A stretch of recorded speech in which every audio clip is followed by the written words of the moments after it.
Goedemiddag.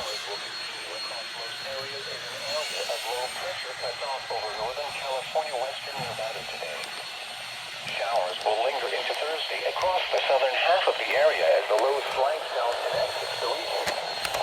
Warmer and drier conditions are forecast through the later part of the week before yet another weather system moves